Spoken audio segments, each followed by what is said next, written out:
Singapore, a small island at the tip of the Malay Peninsula, has one of the most remarkable histories in Asia.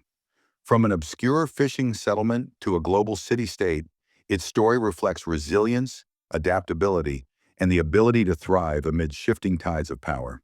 This quick timeline traces Singapore's evolution across centuries through its early kingdoms, colonial era, wartime struggles, and eventual rise as an independent nation. Prehistoric and early settlements, before 14th century. Before Singapore became a bustling city, it was part of a landscape of shifting settlements in the Malay archipelago. Archaeological findings at Fort Canning Hill and other sites suggest that the island was inhabited as early as the 2nd century CE. Known to early traders as Temasek or Sea Town, Singapore sat strategically along the maritime trade route connecting China, India, and the Middle East. Temasek appeared in Chinese records of the Yuan dynasty, 13th to 14th centuries, described as a port frequented by Chinese junks. The name reflected its function as a maritime outpost where seafarers stopped to replenish supplies and trade. By this time, the island was likely ruled by local chiefs under the influence of larger regional powers such as the Srivijaya Empire. The rise and fall of Temasek, 14th century. The 14th century was a formative period for Singapore. According to the Malay annals, Sejarah Melayu, a prince from Palembang named Sang Nila Utama founded a settlement on the island around 1299.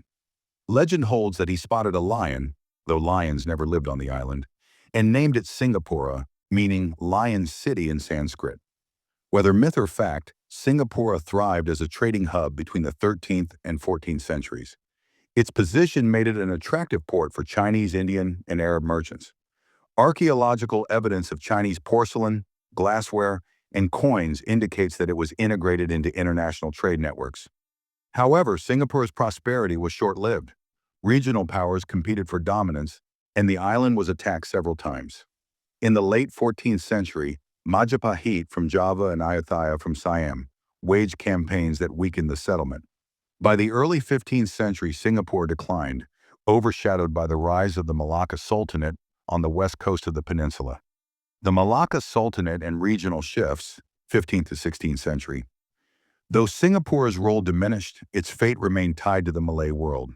The Malacca Sultanate, founded around 1400, became the preeminent regional power. Singapore fell under Malacca's influence, serving as part of its maritime network. Islam spread during this period, blending with existing traditions and shaping Malay identity. By the 16th century, European powers entered Southeast Asia. The Portuguese captured Malacca in 1511, followed by the Dutch in 1641.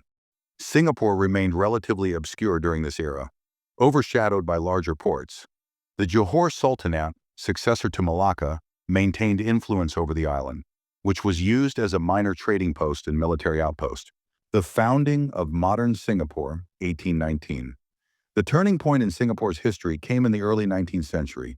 The British, seeking a new trading base in the region to counter Dutch dominance, identified Singapore's strategic location. In 1819, Sir Stamford Raffles, representing the British East India Company, negotiated with the Sultan of Johor and local chieftains to establish a trading post on the island. The agreement allowed the British to develop Singapore as a free port. Raffles's vision was clear. Unlike other ports that imposed tariffs, Singapore would allow duty-free trade, attracting merchants from across Asia and beyond. The gamble worked. Within a few years, Singapore became a thriving entrepot where Chinese, Malay, Indian, Arab, and European traders converged. British colony and multicultural growth, 1824 to 1941. In 1824, the Anglo-Dutch Treaty confirmed British control of Singapore. The island was officially ceded to Britain and incorporated into the Straits settlements, along with Penang and Malacca. Economic expansion. By the mid-19th century, Singapore's economy boomed. The opening of the Suez Canal in 1869 and advancements in steamship technology made it an even more critical hub. Rubber, tin, spices, and textiles passed through its ports. The population grew rapidly, fueled by waves of migration. Chinese migrants arrived as traders, laborers, and entrepreneurs. Indian workers came as laborers, soldiers, and clerks. Malays formed the indigenous base of the population. Europeans and Arabs added to the cosmopolitan mix. By 1900, Singapore was a bustling, multicultural city with a population exceeding 200,000. Social and political life. Colonial rule emphasized commerce and order, but offered little political representation. The British built schools, hospitals, and infrastructure, but governance remained firmly in colonial hands. Despite this, local communities developed vibrant cultural and civic institutions. World War II and Japanese occupation, 1942 to 1945. The outbreak of World War II marked a dramatic turning point. British defenses in Singapore were considered impregnable, but Japanese forces advanced swiftly through Malaya. On the 15th of February 1942, Singapore fell to Japan in what Winston Churchill called the worst disaster in British military history. The Japanese renamed the island Sayonanto, Light of the South, and ruled with harsh policies. Food shortages, forced labor, and mass killings, particularly of the Chinese community during the Sukching massacre, traumatized the population.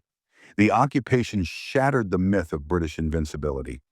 When Japan surrendered in 1945, Singapore was returned to British control, but the people's faith in colonial rule had been permanently weakened. The road to self-government, 1945 to 1963, post-war Singapore entered a period of political awakening. Economic hardship, unemployment, and housing shortages fueled unrest. Calls for self-determination grew louder.